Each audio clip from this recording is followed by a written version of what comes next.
Ever wondered why the price of your favorite candy bar was a nickel back in the day, but now it costs $1? That, dear friends, is inflation at work. A concept that can seem quite abstract, but plays a significant role in our daily lives. Inflation, in simplest terms, is the rate at which the general level of prices for goods and services is rising, and subsequently, purchasing power is falling. It's like an invisible hand that's always reaching into your pocket, taking out a little bit more every time you make a purchase. But what causes inflation? It's primarily caused by an increase in the supply of money. When a government prints money, the supply of money increases. If the supply of goods and services does not increase at the same rate, prices will rise.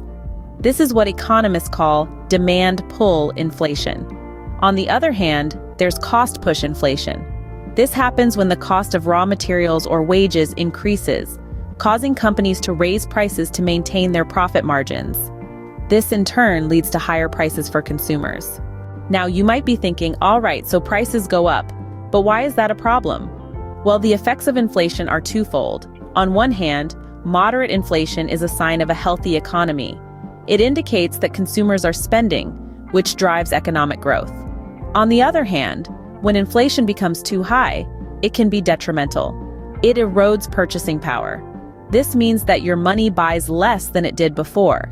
Imagine going to the store with $100 and coming out with only a few items. This is what inflation can do if left unchecked. Inflation also creates uncertainty. Businesses find it harder to plan for the future, as the costs of goods and services can change rapidly. This can lead to reduced investment and lower economic growth. To sum up, inflation is a complex economic phenomenon that impacts everyone. It's caused by an increase in the supply of money or the cost of production, and its effects can be both positive and negative. Remember, moderate inflation is a sign of a healthy economy, but when it gets too high, it erodes your purchasing power and creates uncertainty. It's like a game of balance. Too little inflation isn't good, but neither is too much. So, the next time you notice the price of your favorite candy bar inching up, you'll know why. It's the invisible hand of inflation, always at work, always affecting how much you can buy with your hard-earned money. Inflation, as abstract as it may seem, is an integral part of our economy and our lives. Understanding it is not just for economists or financial wizards, it's for everyone.